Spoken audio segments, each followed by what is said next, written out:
Bank office का नया colleague था। यूँ तो मेरी हर किसी के साथ बनती नहीं है, पर उसके साथ काफ़ी अच्छी बनी। मुझे हमेशा कहता कि मेरे बेटे का नाम भी राहुल है, मैं उसे तुमसे एक दिन ज़रूर मिलवाऊंगा। उस दिन उसकी कार सर्विसिंग पे गई हुई थी, तो मैंने मेरी दोस्ती का फ़र्ज़ निभाते हुए उसे घर ड्रॉप किया। तो उसने मुझे अंदर आने के लिए कहा।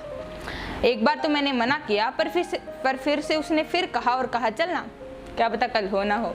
इस बात से मुझे किसी की याद आ गई, इसलिए मैं अंदर चला गया। अंदर जाके देखा तो कोई नहीं था। उसने मुझे सोफे पे बिठाया और कहा, रुक, वो पड़ोसियों के यहाँ खेलने गया होगा, मैं उसे अभी बुला के लाता हूँ। उसने इतना कहा ही था कि मैं मेरे ख्यालों में खो गया।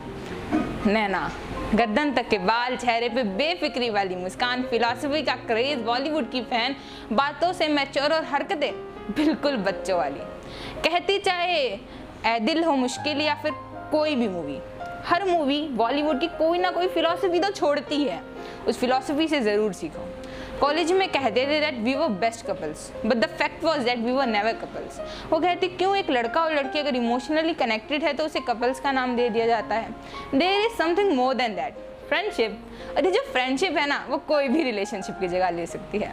ये बात मुझे जब समझ में आई जब मेरी माँ का देहांत हो गया। पापा was as usual busy in his office trips. ना उन्होंने पहले कभी ध्यान दिया था ना अभी, पर उसने मुझे एकदम बच्चे की तरह संभाला। माँ की कमी ना महसूस होने देती थी। मैं उसके सामने हमेशा अपनी प्रॉब्लम्स रख देता, इसलिए नहीं कि वो मुझे अच्छे सॉल्यूशन देती, बट बिकॉज उसके solution get me into the laugh and I forgot about my problems. She was very unique.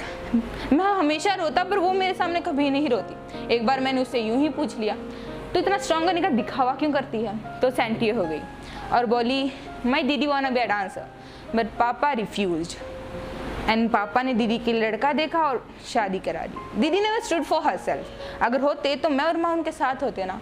I don't want to compromise on my dreams. या I don't want to take a guilt that I never stood for them. I want to live them. I must say her spirit was commendable. काफ़ी strong थी ना। College का आखिरी दिन था। मैंने उससे पूछा, और फिर कभी मिलना होगा? तो अपनी फिल्मी अंदाज में मुस्कुराई और बोली, देख, किस्मत ने चाहा ना तो दोबारा फिर मिलेंगे। उतने में मयंक आया, कहा, ले मिल ले। मैं मेरे ख्यालों से निकला तो देखा वही चेहरा। बस गर्दन तक के बालों ने कमर तक की लंबाई नाप ली थी। चेहरे पे मुस्कान थी, पर बेफिक्री वाली नहीं। हाथ पकड़े खड़ा एक छोटा सा 3 साल का प्यारा बच्चा। करीबन 7 साल बाद मिल रहा था मैं उससे। अब लग रहा था सिर्फ बातों से नहीं, हरकतों से भी मैच्योर है। माथे पे सिंदूर देखा तो लगा सही कहा था इसने। किस्मत ने चाहा तो दोबारा फिर मिलेंगे, पर बस ये कहना भूल गई कि उस वक्त किस्मत हम दोनों की काफ़ी अलग होगी। मुझे लगा ये वो नहीं रही, ये बदल गई। पर जैसे ही उसने मुझे देखा और बोली, राहुल तू, तो मैं समझ गया ये वही थी बेखौफ साफ दिल वाली मेरी नैना। Thank you.